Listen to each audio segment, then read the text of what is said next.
નમસ્કાર દોસ્તો, આજે આપણી પાસે ઓડી F4 આવી છે. એમાં ફ્યુલ પંપને એની સોકેટનો પ્રોબ્લેમ હતો. આપણે રાત્રે ટોઈન કરીને લેતા આવ્યા છે ગાડી શોપ પર. રેડી. અને આમાં સ્કેન બની જોઈએ આપણે શું બીજી તકલીફ છે. રેડી. હવે ગાડી સ્ટાર્ટ તો થઈ જાય છે કમ્પ્લીટ. પહેલાં સ્ટાર્ટ જ નહોતી લેતી અને જ્યાં સ્પ્રિંગવાળી લાઇટ છે ને એ બ્લિંકિંગ કરે છે. જો અત્યારે નહીં કરે, જેવી સ્ટાર્ટ કરશું ને અને પાછળનું જે ફ્યુલ પંપ કહેતો હતો ને, જે લૂઝ કોન્ટેક્ટ થતો હતો શોર્ટ, એ બતાવું તમને પહેલાં. એમાં છે ને પાછળનો ફ્યુલ પંપ, એક જ મિનિટ, હા, ફ્યુલ પંપનું સોકેટ જે આવે ને મેન સોકેટ, આમાં બે સોકેટ આવે. એક ગેજવાળું, જ્યારે ડીઝલ બી લીકેજ કર્યું રાતે, એર કાઢ્યો હતો હતી. પછી આ સોકેટ હા ભર્યો.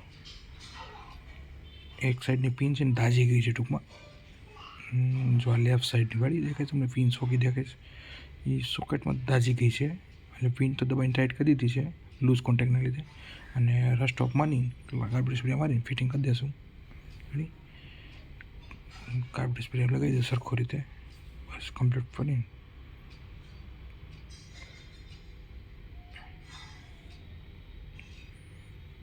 બસ એટલું થઈ ગયું ને પછી પાછું સોકેટ લગાવી દઈશું. સોકેટ તો કમ્પ્લીટ થઈ ગયું છે અને ફોલ્ટ સોલ્વ થઈ ગયો છે. પણ આપણે હજુ એક એરર આવે છે સ્પ્રિંગવાળી. ટૂંકમાં આની પહેલાં ગેરેજ ચેન આવી છે ને ત્યારની જ આવવા મળી છે, નકર આવતી નહોતી પહેલાં. અને સ્ટાર્ટ થવામાં તકલીફ હતી, પણ એ તો રાતે આપણે જઈએ જોયું, વાયરિંગ ચેક કર્યું ને, એટલે આપણે એક પ્રોબ્લેમ આ દેખાણો. એટલે સ્ટાર્ટ તો થઈ ગઈ હતી. એટલે આપણે ગાડી લેતા આવ્યા ગયા વર્ષો ઉપર જોવા હાટું, બીજું શું તકલીફ છે નહીં. બસ એટલું થઈ ગયું. ત્યારબાદ આપણે જે લાઇટ આવે છે ને બતાવું તમને. જો અત્યારે લાઇટ નહીં આવતી કાંઈ એકી. જેવી સ્ટાર્ટ કરશું ને, જો સ્ટાર્ટ થઈ ગઈ. જો આ સ્પ્રિંગવાળી લાઇટ આવે દેખાય. બીજી કાંઈ લાઇટ નથી આવતી. બાકી ડીઝલ બી કમ્પ્લીટ છે, અડધી ટાંકી જેટલું ભર્યું છે. ગાડી બંધ કરી. રેડી. અને પાછું સ્કેનર લગાવવાનું છે. એમાં આપણી પાસે લોન્ચનું સ્કેનર છે. રેડી. લોન્ચનું સ્કેનર લગાવીને સ્કેન કરશું આપણે. એનું ઓબીડી અહીંયા કનેક્ટ કરવાનું આવે છે. રાઈટ સાઈડ ડ્રાઇવિંગવાળું હોય ને તો આ સાઈડ આવે કરવાનું. ઊંધું લાગે છે, ફેરવી લગાવવું પડશે. એક જ મિનિટ. ઊંધું જ છે. ચાલો થઈ ગયું રેડી. આપણે પાવર આવી ગયો ઓબીડીમાં. બસ હવે સ્કેન કરશું. મારી પાસે યંગસ્ટરનું પ્રો મોડલ છે. Local diagnose Audi. Ready. Okay આપશું. ઓડીમાં કમ્યુનિકેશન ઓટોમેટિક લઈ લેશે. આપણે જર્મન મોડલ હોય ને એટલે લોન્ચમાં મારે જર્મન મોડલમાં એન્ટીચર લઈ લેશે. કઈ રીતનું થાય આપણે એલથી પણ મારવાની કંઈ જરૂર છે નહીં.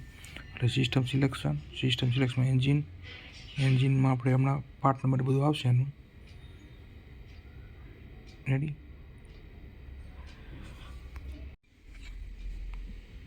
જો ફ્યુલ પંપ રેગ્યુલેટર કંટ્રોલનું એક્ટિવમાં રહેશે, અને ફ્યુલ ટેમ્પરેચર અને ફ્યુલ પંપ ઇલેક્ટ્રોનિક, એ આપણે જે સોકેટ ખોલ્યું હતું ને પાછળનું, એ તો પેસીવમાં આવી ગયું, ટૂંકમાં જૂનો ફોડ થઈ ગયો. આ બે એક્ટિવમાં રહેશે. જો આમાં ક્લિયર કરી જાય છે કે નથી જતી. જો ક્લિયર કરી ન જાય તો પછી આપણે વાયરિંગ ફોલ્ટ સમજવાનો.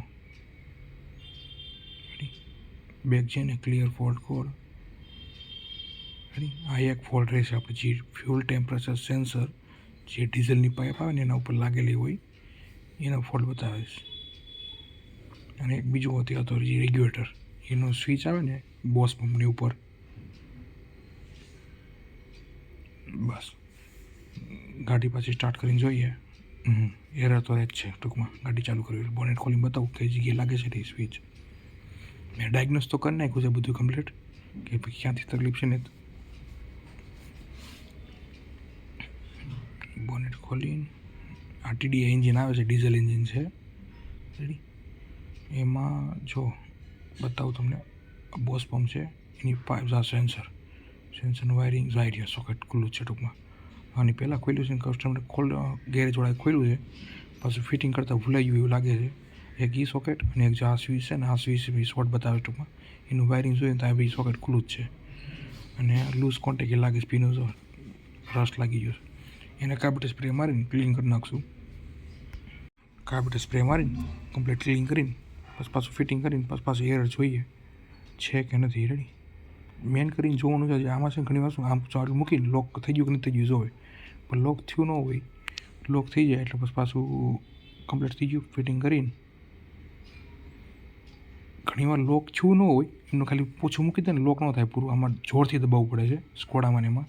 સ્કોડા, વેન્ટો અને ઓડી એ ત્રણ જર્મન ગાડીમાં સોકેટ છે એમાં જ આવે છે ભાગે. એટલે હવે પાછું સ્કેન કરીએ. ગાડી ચાલુ આવે છે લાઇટવાળી, ગાડી ચાલુ છે. આપણે બંધ કરીને ઇગ્નિશન આપીને સ્કેન કરશું પાછું એકવાર.